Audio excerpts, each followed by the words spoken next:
नमस्कार शेतकरी मित्रांनो, पाहूया वेदर अपडेट। राज्याला मान्सूनचे वेध, अनेक जिल्ह्यात मुसळधार पावसाची शक्यता। तर या भागांना येलो अलर्ट आणि ऑरेंज अलर्ट जारी। तसेच गारपिटीचा सुद्धा अंदाज हवामान विभागाकडून व्यक्त करण्यात आला आहे। पाहूया सविस्तर वृत्त। त्याआधी तुम्ही जर आपल्या चॅनलवर नवीन असाल किंवा अजूनही आपलं चॅनल सबस्क्राइब केलं नसेल तर नक्की सबस्क्राइब करा आणि जवळच असलेला बेल आयकॉन क्लिक करा, म्हणजेच आम्ही टाकलेली माहिती तुमच्यापर्यंत पोहोचण्यास मदत होईल। राज्याला मान्सूनचे वेध लागले आहे, पण अचानक अवकाळी पावसाचे संकट पुढ्यात येऊन उभे ठाकले आहे। काल राज्यातील अनेक भागाला अवकाळी पावसाने तडाखा दिला। राज्यातील अनेक भागात गडगडाटासह पाऊस पडला। मुंबईसह राज्यातील काही भागांना येलो अलर्ट आणि ऑरेंज अलर्ट जारी करण्यात आला आहे। पुढील 4 दिवस अवकाळी पावसाचा अंदाज वर्तवण्यात आला आहे। राज्यात सतत अवकाळी पाऊस सुरू आहे।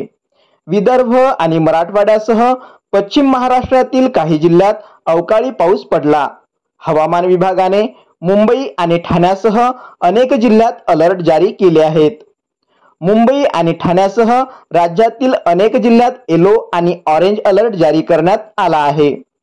मुंबई, पुणे, कोल्हापूर, सातारा, सांगली, सोलापूरमध्ये पावसाची शक्यता आहे। तर गोंदिया आणि भंडारा, गडचिरोली, वर्धा, यवतमाळसाठी 15 आणि 16 मे या रोजी ऑरेंज अलर्ट देण्यात आला आहे। तर काही भागात वादळी पाऊस आणि गारपिटीची शक्यता वर्तवण्यात आली आहे। अनेक जिल्ह्यावर ढगाळ वातावरणामुळे पारा एकदम खाली आला आहे। मान्सून 6 जून रोजी राज्यात दाखल होणार असं अंदाज हवामान विभागाकडून व्यक्त करण्यात आला आहे। नैऋत्य मोसमी पावसाचा अंदमान निकोबार मध्ये प्रवेश केला असून या ठिकाणी पुढील 24 तास अतिवृष्टीची शक्यता आहे। मान्सून 27 मे रोजी केरळमध्ये तर 6 जूनला महाराष्ट्रात दाखल होण्याचा अंदाज वर्तवण्यात आला आहे। सकाळपासून मुंबई आणि उपनगरात ढगाळ वातावरण असून पुढील 24 तासाच्या आत काही ठिकाणी पाऊस पडण्याची शक्यता आहे। 6 जूनला मान्सून महाराष्ट्रात दाखल होण्याची शक्यता हवामान विभागाकडून वर्तवण्यात आली आहे। अशाच नवनवीन माहितीसाठी आपल्या चॅनलला नक्की सबस्क्राइब करा। धन्यवाद।